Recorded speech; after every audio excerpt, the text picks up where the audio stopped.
Okay बच्चा body we were doing refraction of light. तो refraction of light में हमने देखा कि if there is a ray of light which is incident obliquely on the interface of two mediums it gets bended. अभी ये bend जो है वो डिपेंड करता है लाइट रेयर से डेंसर में ट्रैवल कर रही है या डेंसर से रेयर में, ठीक है। So depends on whether light is travelling from rare to denser और डेंसर टू रेयर, ठीक है। ओके सो आपका ये refracted change in the direction of light, change the direction of propagation of a ray of light when it travels obliquely from one medium to another medium is called refraction of light, ठीक है। तो ये आपके laws of refraction थे। ये लिखा था sin i by sin r is equal to constant। Okay तो आई से एक मिनट, जस्ट वन मोमेंट बच्चा बॉडी।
तो अगर आपका इंसिडेंट रे नॉर्मल है, नॉर्मल टू द सरफेस है, तो नॉर्मल टू द सरफेस होगा मतलब आपका एंगल ऑफ इंसिडेंस बच्चा पार्टी कितना हो जाएगा, एंगल ऑफ इंसिडेंस हो जाएगा 0 अगर नॉर्मल टू द सरफेस है, ठीक है। ओके सो अगर नॉर्मल टू द सरफेस है तो ये अनडेविएटेड जाएगा, it will go undeviated, this is going to go as undeviated, ठीक है। ओके अगर ओब्लिक है तो आपका पैसा वैसे जाएगा sine I by sine R. अगर हम देखेंगे आइस के लिए, अगर मीडियम, पहला मीडियम आपका एयर है और दूसरा मीडियम आपका आइस है, तो ये sine I by sine are का रेशियो जिसको अपन क्या बोलते हैं, रिफ्रैक्टिव इंडेक्स, इसको अपन बोलेंगे refractive index of second medium with respect to the first. इसको याद रखिएगा क्योंकि आगे चल के refractive index of first medium with respect to second भी होता है, ठीक है। यहां पे इसका मतलब क्या हो गया, refractive index of ice with respect to air, इसकी वैल्यू कितनी है 1.31। ये है आपका sine I by sine are का रेशियो, और ये कोई भी दो मीडियम के लिए कांस्टेंट ही होगा। तो समझ लो अगर एयर और आइस है तो ये कांस्टेंट होगा, अगर एयर और ग्लास है तो ये कांस्टेंट होगा। जब तक एयर और ग्लास रहेगा तब तक आपको कोई भी एंगल आप ले लो, तो sine I by sine r मतलब ये आई की वैल्यू कुछ भी ले लो, आपका जो आर का वैल्यू आएगा वो अपने आप को ऐसे एडजस्ट करेगा कि आपको सेम एंगल मिले। मतलब कैसा है देखो, अगर मैंने, अरे यार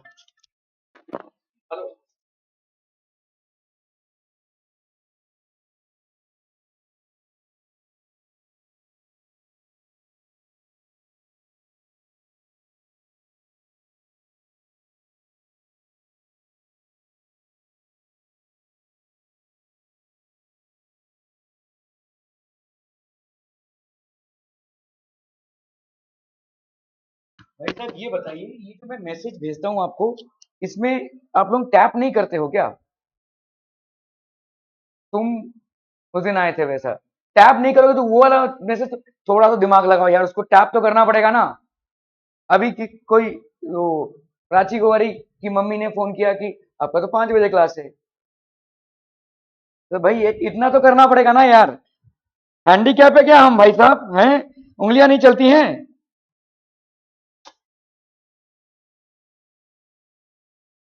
क्या यार?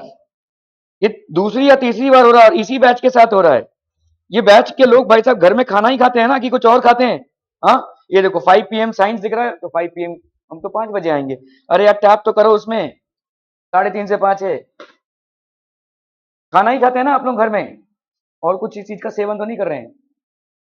ओके तो आपका भाई साहब यहाँ पे हो गया आइस टू एयर, क्या ये समझ में आ रहा है? This is basically refractive index. Sine I by sine r कितना हो गया 1.31। ऐसा आपको सारे, अगर पहला मीडियम और दूसरा मीडियम सेम रहा तो आप चाहे जितनी बार भी एंगल ऑफ इंसिडेंस को चेंज करें, एंगल ऑफ रिफ्रैक्शन अपने आप को एड से एडजस्ट करेगा तो आपको रिफ्रैक्टिव इंडेक्स सेम मिलेगा। ठीक है, क्लियर है? ओके। डायमंड का देख लीजिए, diamond is also transparent material, जिसका 2.42 है, 2.42 है। मतलब देखो जितना जितना ये बढ़ता जाएगा ना, साइन आर की वैल्यू उतनी कम होती जाएगी। देखो रेशियो कब बढ़ता है, जब डिनोमिनेटर कम हो जाता है। तो for a given angle of i, r will reduce, तो it will bend more towards the normal, ये ज्यादा नॉर्मल की तरफ बेंड होगा। ठीक है, ओके। तो इसका है भाई साहब 2.42। तो pencil appears to be broken. अभी देखो जैसे समझ लो एक पेंसिल आपने ऐसे रखा है, यहाँ पे कुछ नहीं है, एयर है, अभी इसमें आपने पानी डाल दिया। ठीक है, so let's say you have poured water on it. अभी जैसे ही आप वाटर डालेंगे तो ये पेंसिल ऐसा टूटा हुआ दिखेगा, है ना। अपना हाथ भी रखेंगे तो हाथ भी ऐसा टूटा हुआ दिखेगा आपको। अगर एक बाल्टी पानी में अपना हाथ रखें तो that will also appear to be broken. ठीक है, so pencil appears to be broken in a beaker with water. ये क्यों हो रहा है? तो आप देखो पेंसिल से रे ऑफ लाइट जा रही है, ध्यान देना अभी। ठीक है, हमने क्या पढ़ा है, a ray of light which goes from rare to denser medium bends towards the normal. और इसका उल्टा क्या है, a ray of light which goes from denser to rarer medium bends away from the normal. ठीक है, okay. अभी मुझे बताइए वाटर और एयर में कौन ज्यादा डेंस है? वाटर। तो यहाँ पे रे ऑफ लाइट कहां से, तो पेंसिल के टिप से ये रे ऑफ लाइट जा रहा है। A ray of light going from denser to rarer medium will bend away from the normal, तो ये नॉर्मल से अवे बेंड हो जाएगा। समझ में आ रहा है ये?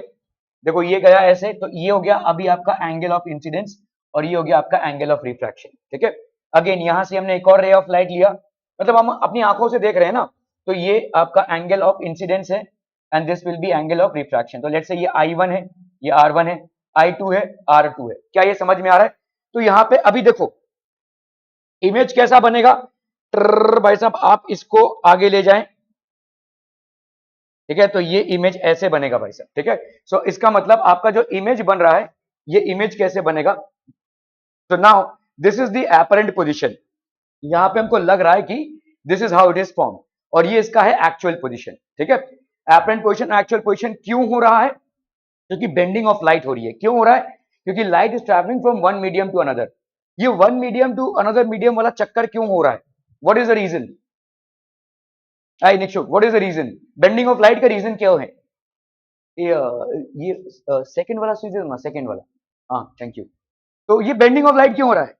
आई नहीं नहीं देखकर नहीं, ऐसे ही बताओ बेंडिंग ऑफ लाइट क्यों हो रहा है? स्पीड ऑफ लाइट चेंज हो रहा है। ठीक है, speed of light is changing. आपको मैंने एग्जांपल दिया था कि आप ऐसे फ्लोर पे दौड़ रहे हैं और आप रेत पे दौड़ रहे हैं, तो आपका स्पीड कहां पे कम हो जाएगा? जब रेत पे आप दौड़ेंगे, है ना, क्योंकि आप वही हैं, आपकी एनर्जी भी वही है, आपके मसल का स्ट्रेंथ भी वही है, लेकिन भाई साहब मीडियम चेंज हो गया है, तो आप अफोर्ड नहीं कर सकते उसी स्पीड से रन होना। जिस स्पीड से आप यहां पे रनिंग कर सकते हैं, उसी स्पीड से किसी रेत पे आप रन नहीं कर सकते, या किसी मुलायम मट्टी पे आप रन नहीं कर सकते, या कीचड़ पे रन नहीं कर सकते, वाटर पे तो बिल्कुल भी नहीं कर सकते। ठीक है, तो जैसे जैसे मीडियम चेंज होता जाएगा, भले ही आप वही सेम पर्सन है, your speed will also change. The same thing happens with light as well. The moment the medium changes, the speed of light also changes. ठीक है, सो यहाँ पे आपका एपरेंट पोजिशन एक होता है और आपका होता है भाई साहब एक्चुअल पोजिशन। ये एक्चुअल पोजिशन है, लेकिन आपको लगता है कि ऐसे टूट कर इधर आ गया। ठीक है, so that is what will appear. Thus because of the refraction of light coming from the part of the pencil that is under water, the pencil appears bent. ठीक है, ओके। सो समझ लीजिए भाई साहब आपका ये एक कोई इंसिडेंट रे है और ये डेंसर मीडियम है, लेट्स से ग्लास, और ये आपका कहां से कहां आ रहा है, rarer to denser, it will bend towards the normal. ठीक है, सो ये हो गया मीडियम 1 और ये हो गया medium 2। We know that sine I by sine r is equal to what, refractive index, और ये दो मीडियम के लिए कांस्टेंट होगा। जैसे एयर और ग्लास है, एयर और वाटर है, दो ट्रांसपेरेंट मीडियम में कोई एक मीडियम 1 होगा, कोई एक मीडियम 2 होगा, और हमेशा ये कांस्टेंट होगा। जब तक आप एयर और ग्लास ले रहे हैं, तब तक आप कोई भी एंगल ले लीजिए और कोई भी ग्लास पीस ले लीजिए, आपको सेम ही रेशियो मिलेगा, you are going to get the same. तो sine I by sine r आपका होता क्या है, रिफ्रैक्टिव इंडेक्स। ठीक है, इस रिफ्रैक्टिव इंडेक्स को अलग अलग बुक्स में अलग अलग लिखा गया है, कहीं पे इसको ऐसे लिखते हैं, कहीं पे इसको ऐसे म्यू लिखते हैं। ठीक है, both are basically acceptable. Constants को हम फिजिक्स में ऐसे रिप्रेजेंट करते हैं, ये हो गया मीडियम टू, और ये हो गया विथ रिस्पेक्ट टू, देखो म्यू टू वन ऐसे लिख सकते हैं, ऐसे लिख सकते हैं, या टू वन ऐसा भी लिख सकते हैं। To refractive index of second medium with respect to first, refractive index of second medium with respect to first, refractive index of second medium with respect to first, ठीक है। तो refractive index of second medium with respect to first ये कितना हो जाएगा, this will be velocity of light in medium 1 upon velocity of light in medium 2, ठीक है। इसको अपन ऐसे भी लिख सकते हैं, refractive index of second medium with respect to first, या अपन म्यू भी लिख सकते हैं, refractive index of second medium with respect to first। अभी इसको पढ़ेंगे कैसे, refractive index of glass with respect to air, ठीक है। हम जब भी एयर को लेते हैं या वैक्यूम को लेते हैं, बाय डिफॉल्ट उसका रिफ्रैक्टिव इंडेक्स 1 होता है, समझ में आ रहा है। एयर या वैक्यूम, उसका बाय डिफॉल्ट रिफ्रैक्टिव इंडेक्स 1 होता है। एक्चुअली एयर का पूरा पूरा 1 नहीं होता है, 1.00002 होता है, तो इसको अपन 1 मान लेते हैं बाय डिफॉल्ट, ठीक है। तो ये वाली जो वैल्यू है आपकी रिफ्रैक्टिव इंडेक्स की, इसका मतलब क्या है, देखो पहले तो इसको समझ लो। इसका मतलब ये है कि refractive index of 2 upon refractive index of 1, या refractive index of second medium upon refractive index of first medium. Now if the first medium happens to be air, which in this case अगर आप देखोगे यहाँ पे medium 1 क्या है, air है, और इसकी जनरल वैल्यू आपकी क्या हो जाती है भाई साहब, 1, या रिफ्रैक्टिव इंडेक्स ऑफ 1 इज 1, ठीक है। Are we clear, clear on this one बच्चा पाड़ी, ठीक है, ओके। तो refractive index of second medium, अभी अगर उल्टा कर दें हम, देखो refractive index of second medium with respect to first, तो ये क्या हो जाएगा भाई साहब, v2 by v1, ठीक है, रेसिप्रोकल है फीचर, तो ये हो जाएगा भाई साहब आपका, तो आपका refractive index of second medium with respect to first is equal to 1 upon refractive index of first medium with respect to second, ठीक है। ये एक दूसरे के रेसिप्रोकल्स हैं, इसको लिख लीजिए भाई साहब, ये पूरे को ही लिख लीजिए। कहीं पे भी आपके अलग अलग बुक्स में रिफ्रैक्टिव इंडेक्स को किस सिंबल से हम रिप्रेजेंट करते हैं वो डिफरेंट होते हैं।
डन हो गया,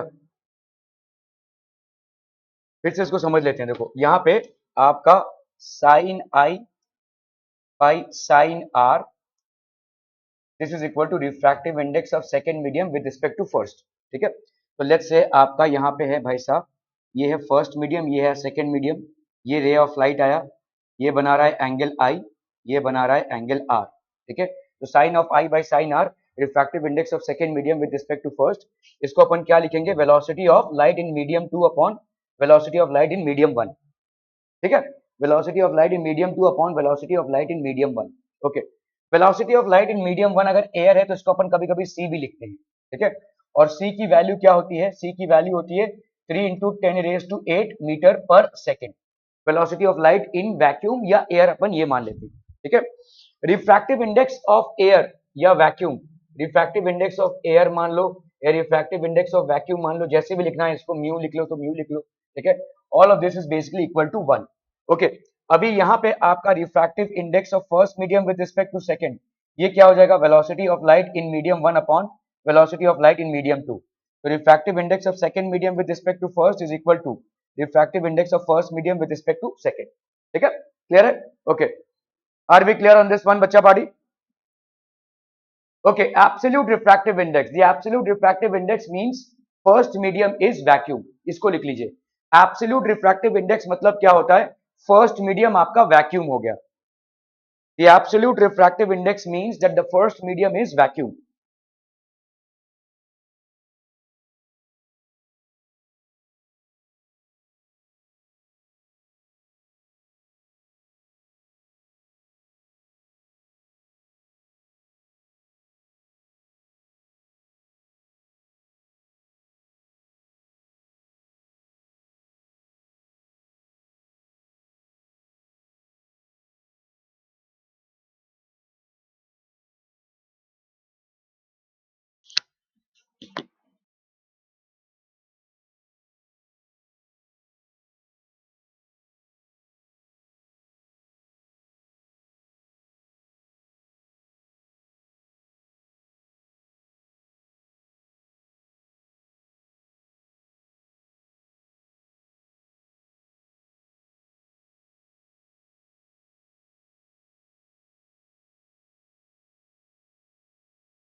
Absolute refractive index, it means the first medium is air or vacuum. ठीक है, फर्स्ट मीडियम इज एयर और वैक्यूम. ओके, तो वैक्यूम या एयर में क्या हो जाएगा भाई साहब, इस तरह से एब्सोल्यूट रिफ्रैक्टिव इंडेक्स. तो एयर का रिफ्रैक्टिव इंडेक्स 1.003 है, इसको अपन 1 ही मान लेते हैं, अप्रोक्सीमेटली इज इक्वल टू 1. ठीक है, ओके. तो वैक्यूम का भाई साहब कितना है, अगर ये वैक्यूम हुआ, ठीक है, absolute refractive index of ice is 1.31. इसका मतलब क्या है, absolute refractive index of ice का मतलब क्या हो जाएगा, refractive index of ice upon refractive index of vacuum. ठीक है, तो यहाँ पे पहला वाला मीडियम 1 क्या है, मीडियम 1 जो है वो आपका वैक्यूम है. ठीक है, मीडियम 1 है आपका वैक्यूम. ठीक है, ओके. तो जैसे वाटर और वैक्यूम का अगर आप देखोगे, absolute refractive index of water is 1.33. जब भी आप एब्सोल्यूट रिफ्रैक्टिव इंडेक्स किसी भी सब्सटेंस का बोलते हैं, तो आप पहले वाले मीडियम को क्या ले रहे हैं, vacuum. whenever you are saying that the absolute refractive index of a particular substance is this, so it means that by default the first medium that you have taken is vacuum. क्या ये समझ में आ रहा है, okay okay okay. ठीक है, vacuum. Crown glass है, देखो क्राउन ग्लास में absolute refractive index of crown glass is 1.52. ठीक है, अगर रॉक सॉल्ट है, इसका रिफ्रैक्टिव इंडेक्स कितना है, 1.54. ठीक है, सो इन ऑल दीज केसेस, अगर आपका डायमंड है तो एब्सोल्यूट रिफ्रैक्टिव इंडेक्स कितना आ रहा है, 2.42. आपने अभी भी पढ़ा था, देखो refractive index of diamond is 2.42 और एब्सोल्यूट रिफ्रैक्टिव इंडेक्स भी 2.42 है. इसका मतलब क्या है, कुछ ज्यादा फर्क नहीं पड़ा. ज्यादा फर्क क्यों नहीं पड़ा, क्योंकि आपका एयर का रिफ्रैक्टिव इंडेक्स कितना है, 1.003, और वैक्यूम का रिफ्रैक्टिव इंडेक्स भी 1.0 ही है. ठीक है, तो इसका मतलब ये सारे जितने भी हैं, इसमें मीडियम 1 क्या है बच्चा बाडी, मीडियम 1 है आपका बाय डिफॉल्ट वैक्यूम. जब भी आप एब्सोल्यूट रिफ्रैक्टिव इंडेक्स बोलते हैं, whenever we are talking about absolute refractive index, the medium 1 by default is going to be vacuum.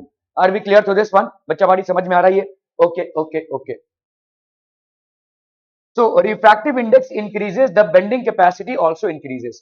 तो इसका मतलब जिस भी सब्सटेंस का रिफ्रैक्टिव इंडेक्स बढ़ेगा, उसका बेंडिंग भी ज्यादा होगा. लाइट का उसका बेंडिंग भी ज्यादा होगा, उसका बेंडिंग कैपेसिटी भी ज्यादा हो जाएगा. लाइट को वो ज्यादा बेंड करेगा, जिसका जितना रिफ्रैक्टिव इंडेक्स होगा, लाइट को बेंड करने की क्षमता भी उसकी ज्यादा होगी. Are we clear? ठीक है, so diamond will bend light more than, हाँ बस उबासी चालू तुम्हारा. Diamond will bend light more than ice, और diamond will bend light more than water, because it has got a refractive index of 2.42. ठीक है, the more is the refractive index of any substance, the more of bending of light is observed. क्या ये समझ में आ रहा है, are we clear? ठीक है, okay okay okay. The refractive index of diamond is 2.42. What is the meaning of this statement? तो इस statement का meaning क्या हो जाएगा, the refractive index of diamond is 2.42 suggests that the speed of light in diamond will reduce by a factor of 2.42 as compared to the speed of light in air. अभी देखो, इसको देख लेते हैं. तो ये आपका mu diamond with respect to air, ये है आपका 2.42. मतलब क्या हो जाएगा, velocity of light in diamond upon velocity of light in air. ठीक है, तो इसका मतलब विल बी व्हाट, तो आपका यहाँ पे देखो refractive index of diamond that the speed of light in diamond will reduce by a factor of 2.42. मतलब आपका speed in diamond, सॉरी ये होगा velocity of light in, I am so sorry, भाई आपका refractive index of two, refractive index of two with respect to one is speed of light in medium one upon speed of light in medium two, ठीक है। तो यहाँ पे आपका speed of light in medium one हो गया आपका सी, that is air, ठीक है। और यहाँ पे velocity of light in diamond, तो ये आपका डायमंड है और ये आपका भाई साहब एयर है, ठीक है। अभी इसकी वैल्यू कितनी है, 2.42 है, यहाँ पे सी है और यहाँ पे वीडी है। अभी वीडी को हमने इधर ले लिया, इसको इधर ले लिया, इसको इधर, तो ये हो जाएगा 1/2.42 इंटू सी, है ना। तो जो velocity of light in air है उसका 1.242 हो जाएगा velocity of light in diamond, ठीक है। तो refractive index of diamond 2.42 suggests that the speed of light in diamond will reduce by a factor of 2.42 as compared to its speed in air. Are we understanding this? ठीक है भाई, इतना कम हो गया, 1/2.42 is a fraction, इतना fraction कम हो गया, ठीक है।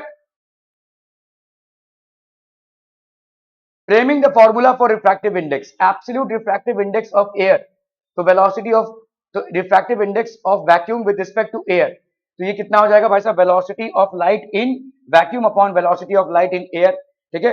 यहाँ पे क्या है भाई साहब, refractive index of air, तो ये कितना हो जाएगा, velocity of light in air upon velocity of light in ice, ठीक है। तो absolute refractive index of air कितना हो जाएगा, absolute, actually ये इधर आता है, ठीक है, ये भी इधर आएगा, ठीक है। so it is written like this, ऐसे लिखा रहता है ए, और ये हो गया आइस, ठीक है। ये हो गया भाई साहब आपका वैक्यूम और ये हो गया एयर, ठीक है। तो velocity of light in medium one upon velocity of light in medium two, ठीक है। Okay, refractive index of ice with respect to air, तो आपका भाई साहब अगर हमने इसको डिवाइड कर दिया, इन दोनों को डिवाइड कर दिया, देखो ठीक है, तो बी ए और बी ए कट जाएंगे, तो velocity absolute refractive index of glass, ये हो गया भाई साहब, ठीक है। इसी तरह से एब्सोल्यूट रिफ्रैक्टिव, ये आपका refractive index of water with respect to air, देखो वाटर है विथ रिस्पेक्ट टू एयर, ठीक है, यहाँ पे एयर है और वाटर है।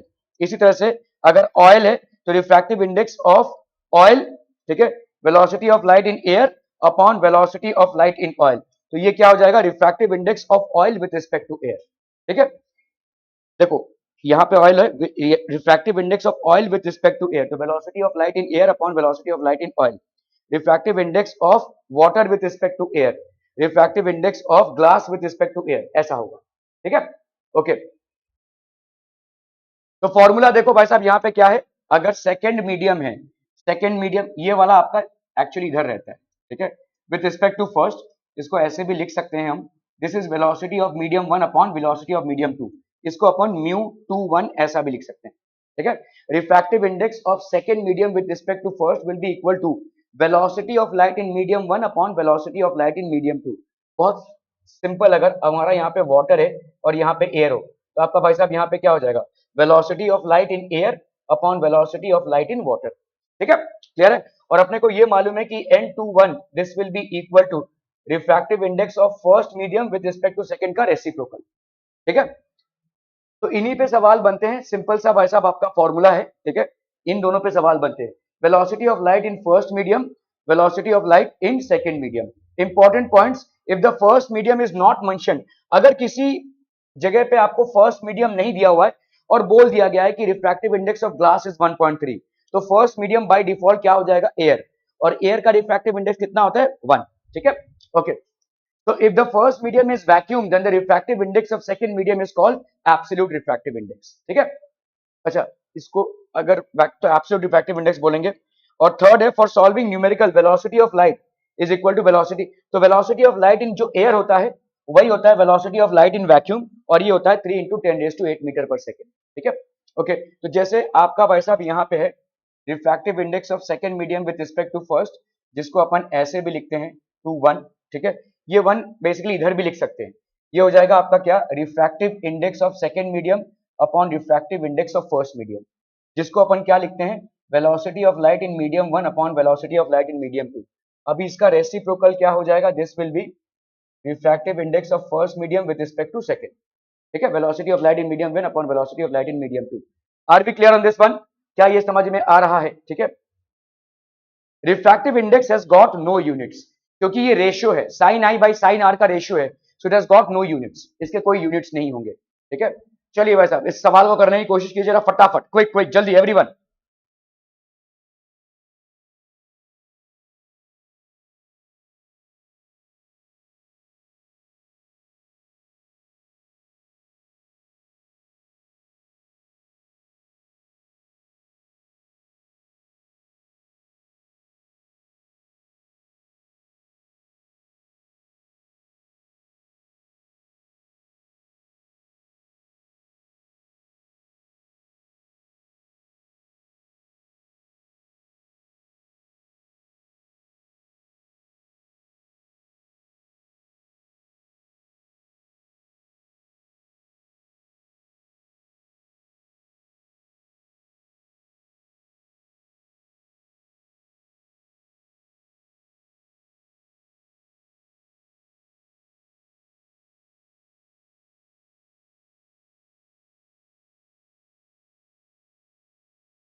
डन है भाई साहब। Light enters into a glass plate having absolute refractive index of 1.50।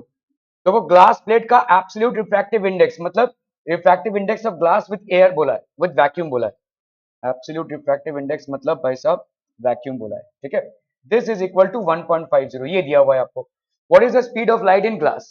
इसका मतलब क्या हो जाएगा, velocity of light in vacuum upon velocity of light in glass. Velocity of light in vacuum या velocity of light in air कितना होता है, 3 into 10⁸ दिया भी हुआ है आपको, ठीक है। Velocity of light in glass इसकी वैल्यू तो 1.50 is equal to 3 into 10⁸ upon velocity of light in glass. इसको इधर ले लिया, इसको इधर, तो velocity of light in glass कितना हो जाएगा, 3 इंटू 10⁸ अपॉन 1.5। 1.5 ये हो गया 2, तो velocity of light in glass कितना हो गया, 2 इंटू 10⁸ मीटर पर सेकेंड। क्या ये समझ में आ रहा है, 2 इंटू 10⁸ मीटर पर सेकेंड, क्लियर है, ठीक है। तो velocity of light in vacuum दिया हुआ है, absolute refractive index of glass, तो ये हो गया आपका भाई साहब 1.50, तो that will be 2 into 10⁸ metre पर सेकेंड, ठीक है। ओके चलिए भाई साहब इसको करना है फटाफट, क्विक क्विक जल्दी से।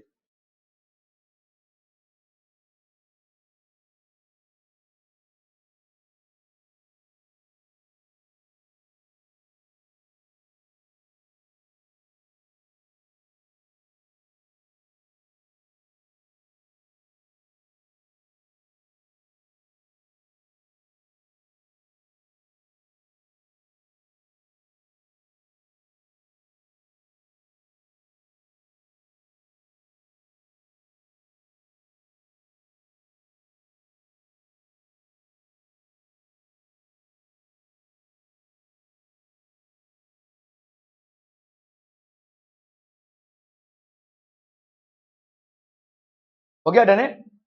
Refractive index of water is 4/3, मतलब क्या हो जाएगा भाई साहब, mu of water with respect to air that is equal to 4/3, ठीक है।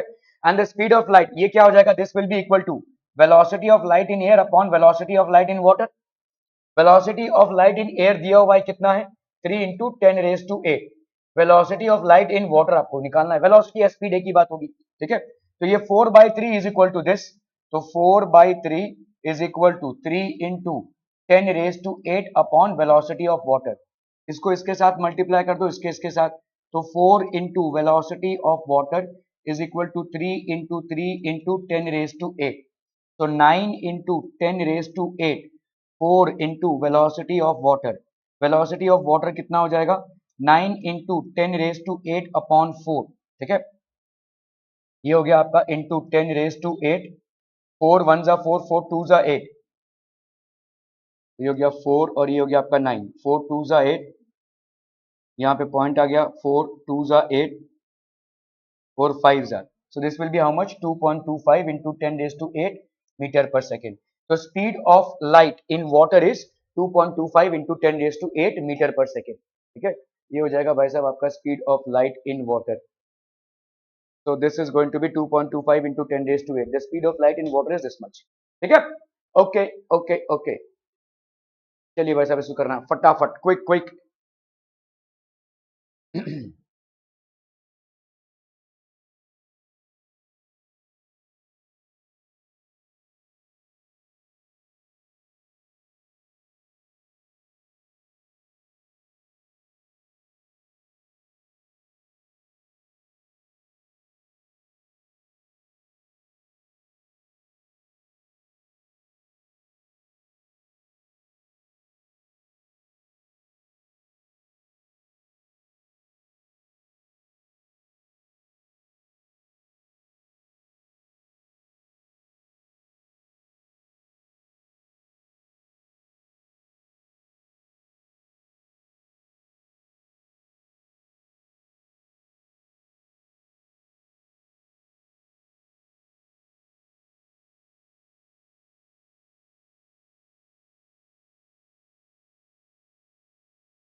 हो गया, डन है. If the refractive index for light going from air to water, तो refractive index of light going from air to water, तो medium one क्या हो गया आपका air और ये हो गया water, this is equal to 1.33. Then what will be the refractive index from water to air? Water to air क्या हो जाएगा 1 by water to air. समझ में आ रहा है ये? ठीक है, आपने ये पढ़ रखा है ना भाई साहब, refractive index of second medium with respect to first is equal to 1 by 1 2, वही करना है आपको यहाँ पे. ठीक है, ओके. सो आपका भाई साहब यहाँ पे 1 by this, that is mu of A water is equal to 1.33. so therefore refractive index of air with respect to water is equal to 1 upon 1.33. तो ये हो गया आपका कितना 100 upon 133. क्या ये समझ में आ रहा है? 100 upon 133. ठीक है, अभी इसको करना है भाई साहब आपको, इसको करेंगे तो भाई साहब कितना आ जाएगा, दिस विल बी 1 upon 1.33, तो मतलब आपका हो जाएगा 100 upon 133. इसको डिवाइड करेंगे तो अप्रोक्सीमेटली 0.75 आएगा. ठीक है, refractive index of air with respect to water, ठीक है, refractive index of air with respect to water is equal to 0.75. यहाँ पे मीडियम 1 आपका वाटर है, मीडियम 2 आपका एयर है. ठीक है, ओके ओके ओके, चलिए इसको करना है भाई साहब फटाफट. केरोसाइन आपका यहाँ पे रिफ्रैक्टिव इंडेक्स दिया हुआ है. ठीक है, रिफ्रैक्टिव इंडेक्स किसका किसका दिया हुआ है, देखो टर्पेंट केरोसिन, तो this is basically kerosene, this is turpentine and this is water. Kerosene, turpentine and water 1.44, 1.47, 1.33. kerosene, turpentine and water, in which of these materials does light travel the fastest? इन तीनों में से लाइट सबसे ज्यादा तेज किसमें जाता है? ठीक है, क्यों? क्योंकि देखो जितना ज्यादा रिफ्रैक्टिव इंडेक्स होगा, ठीक है, देखो रिफ्रैक्टिव इंडेक्स मतलब क्या है, refractive index is velocity of light in medium 1 upon velocity of light in medium 2. तो किसी फ्रैक्शन का वैल्यू कब ज्यादा होगा, जब ये वाला आपका कम हो जाए. समझ में आ रहा है? देखो फ्रैक्शन में डिनोमिनेटर जितना कम होगा फ्रैक्शन की वैल्यू उतनी बढ़ेगी. समझ में आ रहा है? फ्रैक्शन की वैल्यू, डिनोमिनेटर जितना कम होगा फ्रैक्शन की वैल्यू उतनी ही बढ़ेगी. तो अगर हम यहाँ पे देखेंगे तो यहाँ पे सबसे ज्यादा रेशियो किसका है, इसका है. तो मतलब velocity of light in medium 2 सबसे कम किसका होगा, turpentine.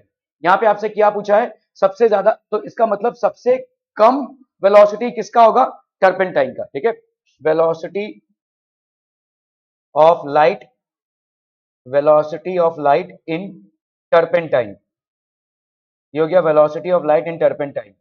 velocity of light in water, velocity of light in water, velocity of light, velocity of light in kerosene, velocity of light in kerosene, ठीक है। तो velocity of light in water, velocity of light in water मतलब ये उतना ही कम हो जाएगा। तो आपका जिसका सबसे ज्यादा वैल्यू आएगा उसका वेलोसिटी जो है वो सबसे कम होगा, और जिसका कम वैल्यू आएगा उसका velocity of light in medium two सबसे ज्यादा होगा। तो यहाँ पे velocity of light in medium two मतलब fastest it will travel in water. क्या ये समझ में आ रहा है? ठीक है, ओके। तो रिफ्रैक्टिव इंडेक्स क्या है? Speed of light in air upon speed of light in medium. Speed of light in medium क्या हो जाएगा? मतलब अगर मैंने इसको इधर कर लिया और इसको इधर, अपॉन रिफ्रैक्टिव इंडेक्स, ठीक है। तो it is obvious from the, तो ये तो आपका कांस्टेंट है, ये आपका रिफ्रैक्टिव इंडेक्स है। It is obvious from the above relation that the speed of light will be the maximum in the medium which has the lowest refractive index. तो सबसे कम जिसका रिफ्रैक्टिव इंडेक्स होगा उसका speed of light in the medium सबसे ज्यादा होगा। और सबसे कम रिफ्रैक्टिव इंडेक्स किसका है? वाटर का, क्योंकि वाटर में फ्रैक्शन के डिनोमिनेटर में सबसे कम वैल्यू आ रही है, तो इसीलिए इसका speed of light in the medium will B highest. समझ में आ रहा है ये? ठीक है। So now out of kerosene, turpentine and water has the lowest refractive index of 1.33. So the light will have the maximum speed in water, or light will travel fastest in water. ठीक है? Okay. In which of the given media light moves the fastest? चलिए फटाफट करना है, बोलिए बोलिए बोलिए। Light सबसे ज्यादा फास्टेस्ट किसमें मूव करेगा? आइस में, ठीक है। ये यहाँ पे ऐसा क्यों? क्योंकि आपका देखो यहाँ पे रिफ्रैक्टिव इंडेक्स क्या होता है? Velocity of light in air upon velocity of light in medium. तो अगर हम यहाँ पे कर रहे हैं velocity of light in medium, velocity of light in medium क्या हो जाएगा? Velocity of light in air upon mu. अभी जितना ज्यादा म्यू का वैल्यू उतना कम इसका वैल्यू हो जाएगा, ठीक है। Higher is the value of this, lesser will be the value of this, and lesser is the value of this, higher will be the value of this. तो यहाँ पे सबसे ज्यादा लेस वैल्यू किसका है? इसका। तो इसका सबसे ज्यादा हाईएस्ट स्पीड होगा। Light move the fastest in ice, ठीक है। Using above table calculate the velocity of light in water. तो आपका वाटर पे वेलोसिटी ऑफ लाइट कैलकुलेट करना है। तो आपका देखो वेलोसिटी, तो mu of water with respect to air आपको दिया हुआ है 1.33, which means velocity of light in air upon velocity of light in water. Velocity of light in air कितना है? 3 into 10 raised to 8। यहाँ पे velocity of light in water हमको नहीं मालूम, इसको हमने इधर कर लिया। velocity of light in water will be equal to 3 into 10 raised to 8 upon 1.33, ठीक है, 1.33। तो लाइट मूव्स द फास्टेस्ट, तो यहाँ पे हो जाएगा आपका 2.25 into 10 raised to 8 मीटर पर सेकेंड। क्लियर है? Are we clear? Okay okay okay. चलिए भाई साहब इसको करना है फटाफट। ओ क्वेश्चन तो है ही नहीं भाई साहब, चलिए फटाफट, क्विक क्विक जल्दी से।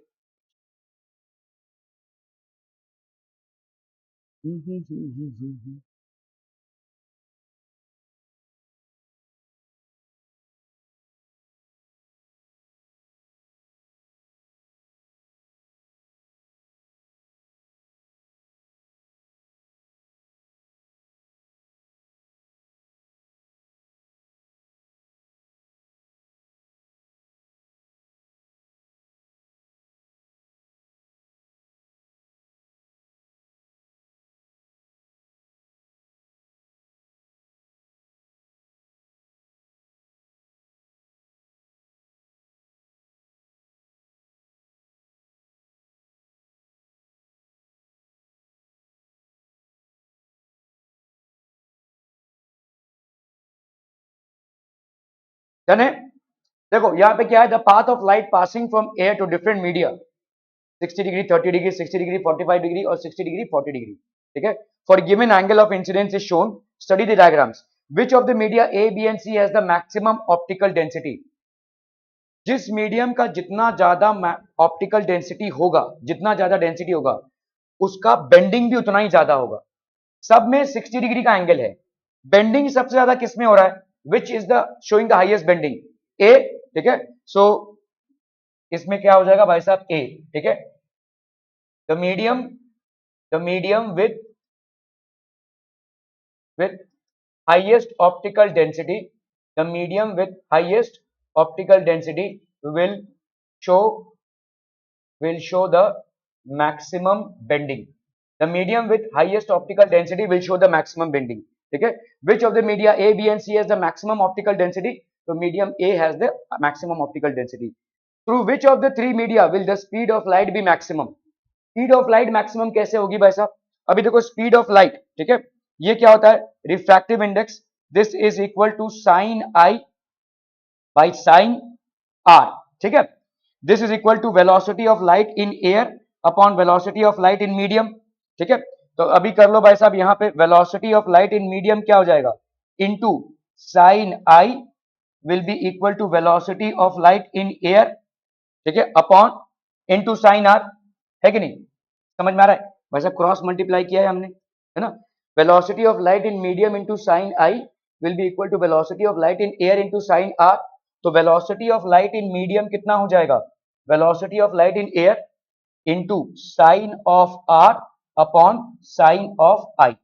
अभी इन तीनों मीडियम्स में velocity of light in air तो सेम ही रहेगा, इसमें भी और इसमें भी। और इन तीनों मीडियम्स में साइन आई की वैल्यू भी सेम रहेगी, क्योंकि तीनों मीडियम्स में एंगल ऑफ इंसिडेंस कितना है? 60 डिग्री है। तो इन तीनों मीडियम्स में डिफरेंस कहां से आएगा?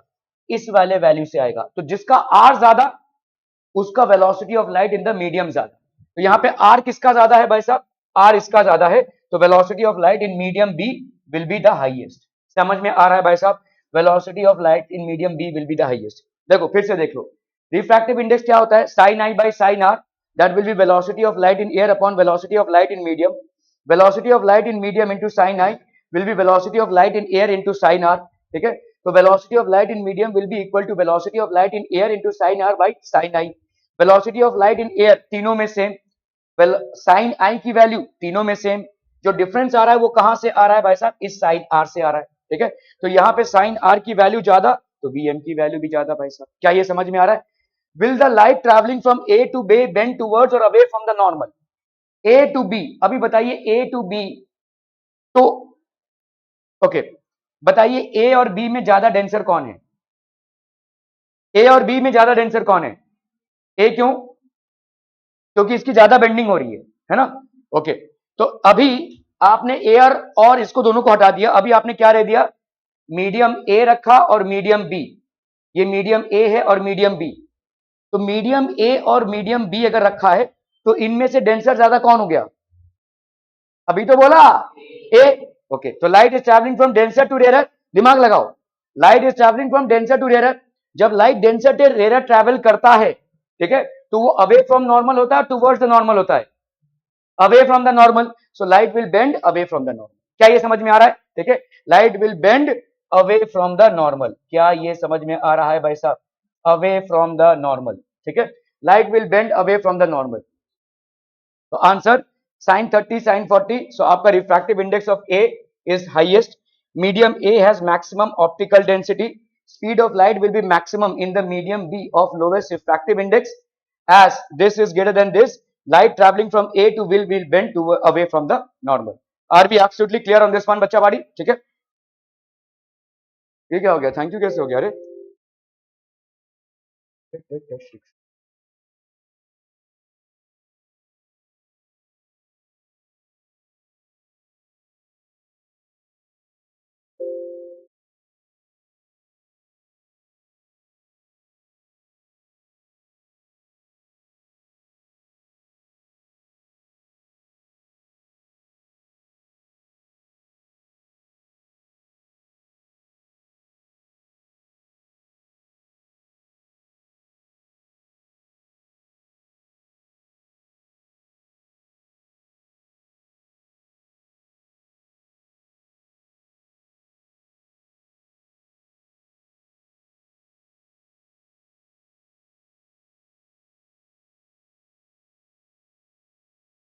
एक मिनट, just a moment.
अभी हम आते हैं भाई साहब लेंसेज पे। तो व्हाट आर लेंसेज? लेंसेज हम कहाँ पहनते हैं भाई साहब? Why do we wear lenses? Clear vision के लिए, ओके। तो देखो, आई में जैसे मुझे रीडिंग का चश्मा लगता है, ठीक है। तो जब भी मैं कंप्यूटर में काम करता हूँ या आपके रीडिंग वगैरह में, तो मुझे चश्मा लगता है। कुछ लोगों को वैसे भी विजन, तो ये जो विजन का प्रॉब्लम होता है, ये विजन का प्रॉब्लम कोई बैक्टीरियल या वायरल डिजीज नहीं है। दिस इज बिकॉज हमारे आई का जो लेंस है वो प्रॉपरली अडेप्टेड नहीं है, ठीक है। तो या तो हमको दूर के विजन में प्रॉब्लम होता है या तो हमको पास के विजन में प्रॉब्लम होता है, क्योंकि हमारा लेंस जो है तो वो प्रॉपरली स्ट्रेच होकर अपने आप को एडजस्ट नहीं कर रहा है। तो it is not a bacterial और अ वायरल डिजीज, ठीक है। It can just be corrected bye wearing a suitable lens. तो हम सूटेबल लेंस से अपने विजन को करेक्ट करते हैं। तो it is not a disease which is contagious, और it is not a disease which is, हाँ, लेकिन अगर आपने सही टाइम पे लेंस नहीं डाला तो आपका पावर बढ़ता रहेगा। समझ में आ रहा है? किसी को लेंस की जरूरत है, लेकिन शायद वो स्टाइल के लिए लेंस नहीं लगा रहा है या लगा रही है, या पैसों के लिए भाई साहब डॉक्टर के पास नहीं जा रहे हैं आप, तो ये क्या होता जाएगा, आपका लेंस पे आपका स्ट्रेस बढ़ता रहेगा, आंखों में दर्द बढ़ेगा, सर में भी दर्द होगा। देखो, आप जब किसी चीज को स्ट्रेच करते हो ना, जैसे आपके ना आई में ऐसे मसल्स हैं, ये मसल्स क्या करते हैं, स्ट्रेच करते हैं, रिलैक्स करते हैं, स्ट्रेच करते हैं, रिलैक्स करते हैं। जब जैसा आपका विजन रहता है, बहुत दूर की चीज जब आप देख रहे हैं या बहुत पास की चीज जब आप देख रहे हैं, तो अकॉर्डिंगली आपका मसल स्ट्रेच होता है। जैसे जब मैं चल चल रहा हूं, तो मेरे पैर के मसल्स एक तरीके से स्ट्रेच होंगे, और जब मैं दौड़ रहा हूं तो मेरे पैर के मसल्स दूसरे तरीके से स्ट्रेच होंगे। तो जैसा मेरा बॉडी का रिक्वायरमेंट रहता है, वैसे मेरे मसल स्ट्रेच होते हैं। तो आई में भी एक टाइप का मसल होता है जिसको अपन सिलियरी मसल बोलते हैं। ये आपके जो आई का लेंस होता है उसको स्ट्रेच करता है, ठीक है। सो ये आपके आई का जो लेंस है, these ciliary muscles which basically stretch your eye lenses, ठीक है, ये आपके आई लेंसेस को स्ट्रेच करेंगे। नाउ जैसे जैसे आपका आई लेंस स्ट्रेच होगा, वो मोटा या पतला होगा, ठीक है, और उसके हिसाब से आपका विजन एडजस्ट होगा। आपने पिक्चरों में भी ये देखा रहेगा, और ऐसे भी देख लो, आप इस हाथ को देख रहे हो, आप इस हाथ को प्रॉपरली, अभी बाकी का जो है वो ओझल हो जाएगा, है ना, ब्लरी हो जाएगा। और अगर मैं इनमें से कोई किसी को देख रहा हूं, तो मेरा ये वाला विजन ब्लरी हो जाएगा। ऐसा क्यों हो रहा है? ठीक है, आप जब अपने हाथ को देख रहे हो, तो बाकी के पीछे का विजन उतना क्लियर नहीं है। हाँ, आपको मालूम है कुछ लोग बैठे हुए हैं, ठीक है, और मतलब, लेकिन आप पीछे के विजन को क्लियरली नहीं देख पा रहे। अगर मैं इनमें से किसी को क्लियरली देखने की कोशिश कर रहा हूं, तो ये ओझल होता जा रहा है ना, ये ब्लरी होता जा रहा है। Why is this happening? ऐसा क्यों हो रहा है? Why will this happen? ये आप फिल्मों में भी देखोगे, कैमरा में जो पहला वाला इंसान है उसके ऊपर अगर फोकस हो रहा है तो पीछे वाला ब्लर हो जाएगा, पीछे वाले पे फोकस हो रहा है तो ये वाला ब्लर हो जाएगा। बिकॉज ये क्यों हो रहा है? क्योंकि आपका जो आई लेंस है वो फार विजन और नियर विजन के लिए अपने आप एडजस्ट करता है। when you're trying to wear some when you're trying to look at something near, then your eye lens will adjust accordingly. When you're trying to view something far off, then also your eye lens will adjust accordingly. मोटा पतला होगा। तो आप भाई साहब इससे इसको नहीं देख सकते और इससे इसको नहीं देख सकते, क्योंकि आई लेंस ने अपने आप को एडजस्ट किया है for near vision. So this adjusting of eye lens cannot be accommodated for far vision. And similarly, when I'm trying to view something far, then my eye lens will not adjust itself to wear something, to view something new near. ठीक है? Okay, so this is what happens with eye lenses. और कहीं कहीं पे आपके आई lenses में retina में image नहीं फॉर्म होता है। देखो, आप पढ़ेंगे भाई साहब ह्यूमन आई क्या होता है। ये ह्यूमन आई ऐसा होता है, दिस इज बेसिकली ह्यूमन आई। यहाँ से आपका लाइट एंटर होता है, और ये है आपका रेटिना, यहाँ पे इमेज फॉर्म होता है। आप हर चीज को उल्टा देख रहे हैं, समझ में आ रहा है, लेकिन आपका ब्रेन उसको इंटरप्रेट करता है सीधा। अभी यहाँ ब्रेन से ऑप्टिकल नर्व्स होते हैं, या मतलब यहाँ पे ब्रेन से कनेक्टेड है आपके आई, ये रेटिना जो इमेज बन रहा है, ये वाला इमेज आपका जाएगा ब्रेन में बाय ऑप्टिकल नर्व्स, और ब्रेन उस इमेज को करेक्ट कर देगा। तो एक्चुअली में अगर मेरा ब्रेन ना हो तो मैं सबको उल्टा देख रहा हूं। अगर मेरा ये जो ऑप्टिकल नर्व है ये फंक्शन करना बंद कर दे, तो मैं सबको उल्टा देख रहा हूं। आप लोग सब उल्टे हैं, एक्चुअली सबका उल्टा इमेज मेरे रेटिना में फॉर्म हुआ है, ठीक है। Brain interprets and corrects that image, brain उस इमेज को करेक्ट करता है, ठीक है। So this is how basically the working of an eye is, and we will understand how a lens works, ठीक है। तो what are lenses?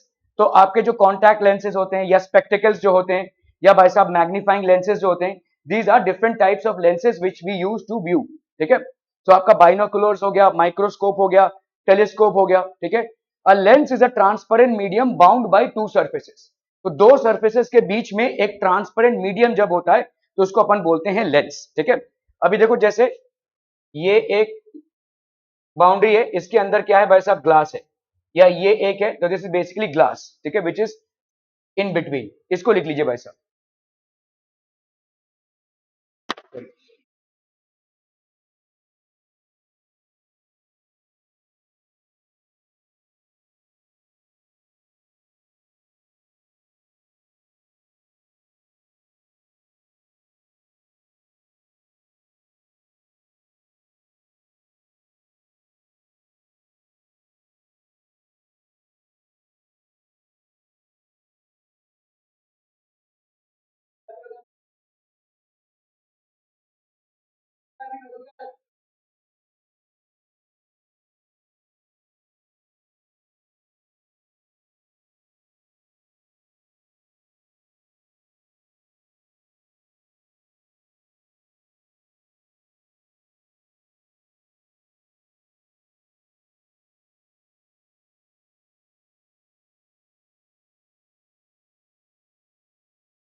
Lens is a transparent medium bound by two surfaces. तो एक lens क्या होता है वैसा, transparent medium होता है जो टू सर्फेसेस से बाउंड है, ठीक है। तो आपका देखो ये एक मीडियम हो गया और ये एक मीडियम हो गया, ठीक है। तो अलग अलग टाइप के लेंसेज होते हैं। जैसे आपका देखो, अगर मैंने पानी का एक सरफेस ले लिया स्विमिंग पूल में, इतना डेप्थ है, तो ये भी जो एक लेंस की तरह बिहेव कर रहा है, ठीक है। तो आपके दो मीडियम के बीच में एक ट्रांसपेरेंट मीडियम है, ठीक है। तो दो टाइप के लेंसेज होते हैं, कन्वर्जिंग एंड डाइवर्जिंग। तो ये हो गया आपका कन्वर्जिंग। अगर कन्वर्जिंग लेंस में आपने पैरेलल रेज ऑफ लाइट डाला तो ये कन्वर्ज होगा एक पॉइंट पे। कन्वर्ज होना मतलब सारे एक जगह पे पॉइंट पे कन्वर्ज हो जाएंगे। जैसे मैग्नीफाइंग लेंस होता है, ठीक है। मैग्नीफाइंग लेंस को अगर आप धूप में रखोगे और यहाँ पे माचिस की तीली की कोई मुंडी रख दी आपने, ठीक है, माचिस की तीली, तो ये अपने आप जलने लगेगा, अपने आप जलने लगेगा। क्यों? क्योंकि ये सारा जो लाइट रेज है ये एक जगह पे कन्वर्ज हो गया है। The entire amount of light rays is actually converged at one place and this will start burning. Are we clear? Okay, ये हो गया आपका रियल फोकस। अगर भाई साहब डाइवर्जिंग लेंस है तो क्या होगा, सारे parallel rays of light after hitting the lens will diverge, ये डाइवर्ज हो गए। तो they will be appearing to come from one point, ये सब अपियर करेंगे to be coming from one point. इसीलिए हम इसको क्या बोलेंगे, real focus. And what will call this is known as virtual focus. This is real focus and this is virtual focus. Are we understanding this? इसको भाई साहब copy कर लीजिए फटाफट, ऐसे रफ में बना लीजिए, क्विक क्विक जल्दी से।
डन है भाई साहब?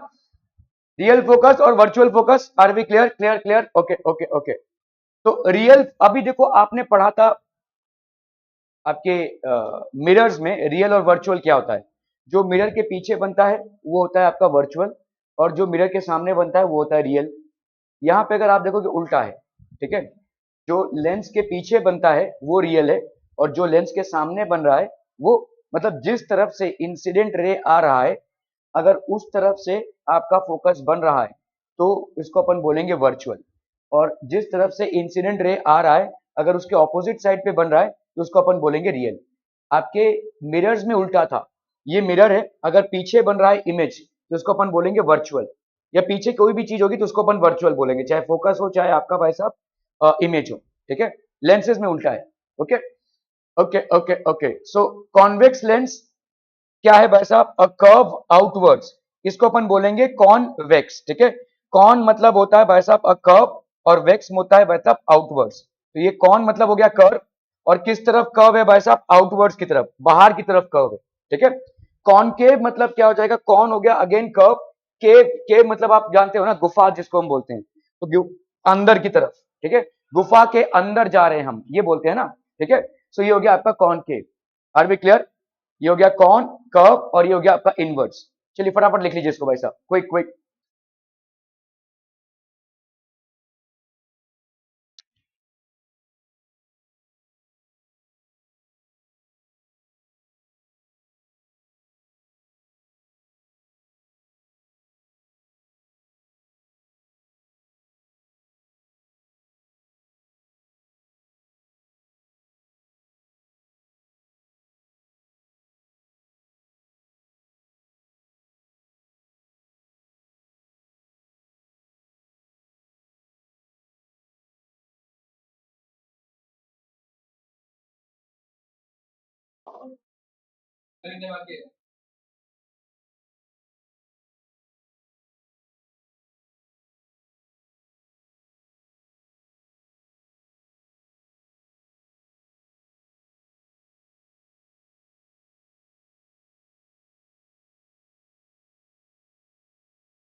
Distinguish between convex and concave lens. A lens which has two spherical surfaces curved outwards is called a convex lens. ठीक है? And a lens which has got two spherical surfaces curved inwards is known as concave lens. ठीक है? It is a converging lens. Converging lens क्यों है? क्योंकि ये सारे race को एक जगह पे कन्वर्ज कर रहा है। और it is a diverging lens क्यों है? क्योंकि जो भी पैरेलल रेज ऑफ लाइट है वो आने के बाद डाइवर्ज हो जा रहे हैं, ठीक है। So this is known as a diverging lens. It forms a real focus. Real focus क्यों? क्योंकि जिस तरफ इंसिडेंट रे है उसके ऑपोजिट में आपका फोकस बन रहा है। इस टाइप के फोकस को अपन क्या बोलते हैं? रियल फोकस, ठीक है। और यहां पे भाई साहब आपका क्या, it forms a virtual focus. Virtual focus क्यों? क्योंकि जिस जगह पे आपका फोकस बन रहा है that is on the same side as the incident ray, ठीक है। क्लियर है? Okay, it forms a virtual focus. It is thick in the centre and thin at the edges. तो thick in the centre and thin at the edges. It is thin in the centre and thick at the edges. Thin in the centre and thick at the edges, ठीक है। इसको लिख लीजिए जरा फटाफट, concave और convex lens के differences, quick quick जल्दी से।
डन है?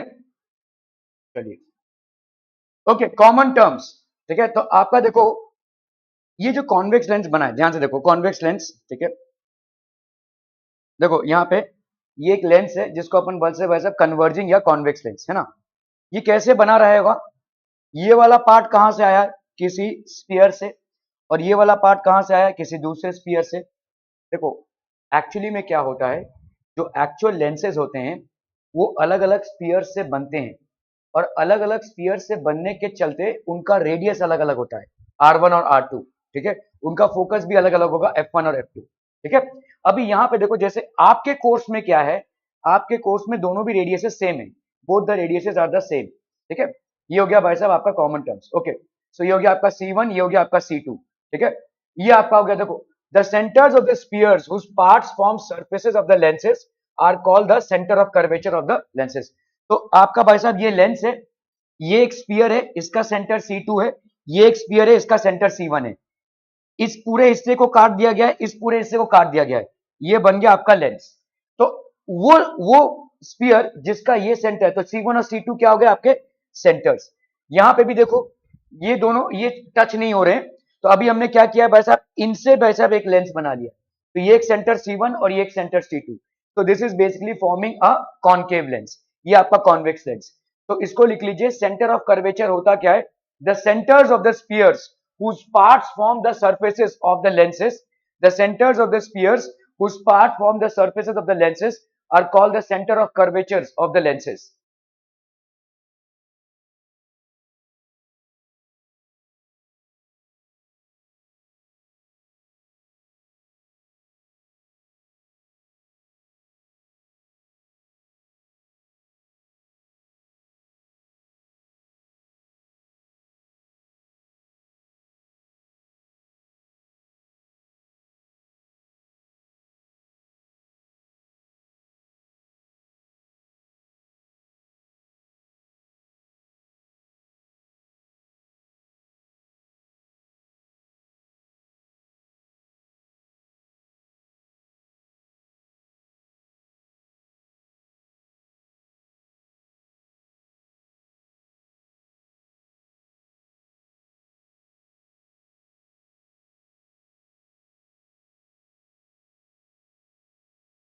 The radius of the spheres whose part form surfaces of the lenses are called radii of curvature of the lenses, R1 and R2।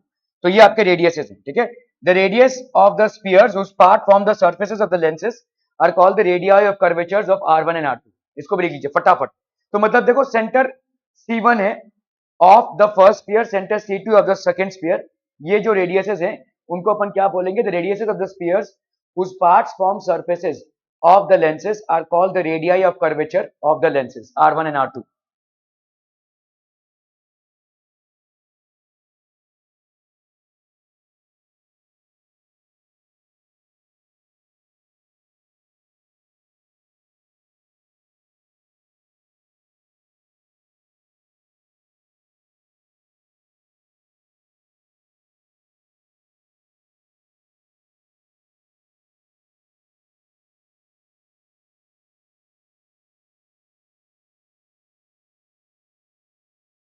Done है, done है, done है, done है, okay okay okay, ठीक है। तो जैसे आप देखो यहाँ पे कॉन्केवो कॉन्वेक्स लेंस, अभी कॉन्केवो कॉन्वेक्स लेंस क्या हो जाएगा भाई साहब, ये वाला और ये वाला पार्ट अगर ऐसे रहेगा, कॉन्केवो कॉन्वेक्स, ठीक है, इसको अपन बोलेंगे कॉन्केवो कॉन्वेक्स, ठीक है।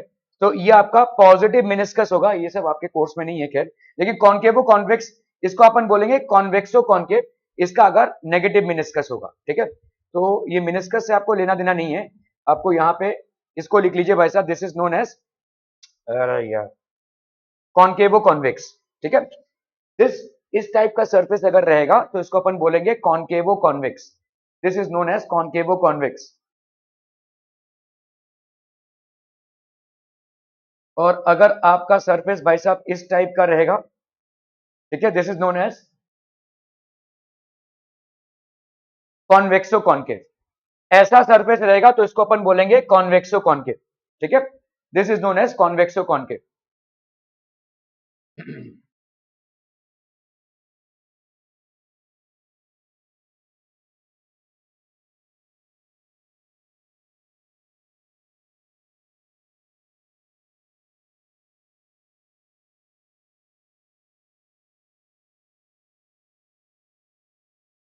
क्लियर है बच्चा पार्टी?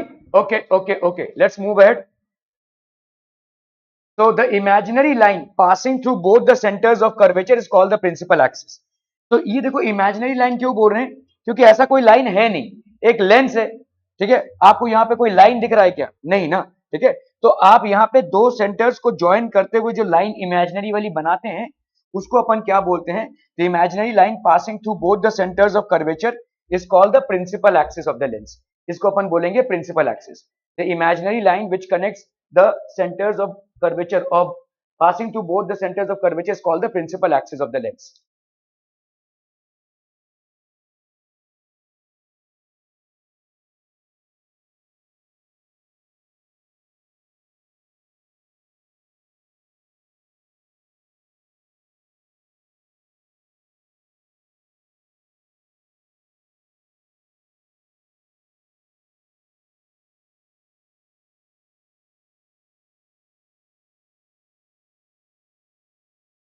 ठीक है, क्लियर है? Optical centre. Now what is the optical centre? देखो यहां पे प्रिंसिपल एक्सिस है, ये है आपका ऑप्टिकल सेंटर. ठीक है, optical centre. So what is basically the optical centre? The point inside a lens on the principal axis through which light ray passes without changing. आपका लाइट रे कहीं पे भी स्ट्राइक करे, हर जगह पे उसकी बेंडिंग होगी, सिर्फ ये वो जगह है जहां पे उसकी बेंडिंग नहीं होगी. ठीक है, देखो लाइट रे आ रहा है और ये स्ट्रेट जा रहा है, बाकी सारे पॉइंट्स पे आपकी बेंडिंग हो रही है.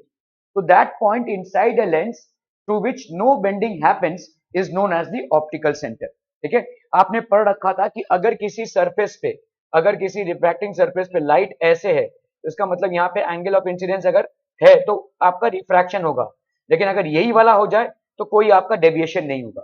So the point inside a lens through which light passes undeviated is known as the optical center of the lens.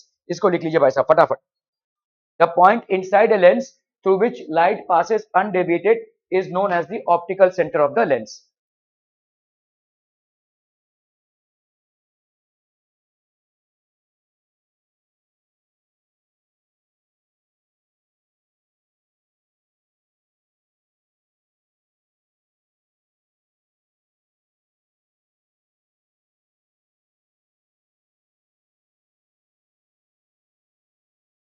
ठीक है, ओके. कॉमन टर्म्स आपके प्रिंसिपल फोकस. तो कॉन्वेक्स लेंस अगर है, अगर कॉन्वेक्स लेंस है तो ये हो गया आपका principal focus. When light rays parallel to the principal axis are incident on a convex lens they converge to a point on the principal axis. This point is called the principal focus of the lens. तो यहाँ पे focus पे converge कर रहे हैं. ठीक है, F1 and F2 are the principal foci of the convex lens. तो ये भाई साहब क्या हो जाएंगे? Principal foci of the convex lens. ठीक है,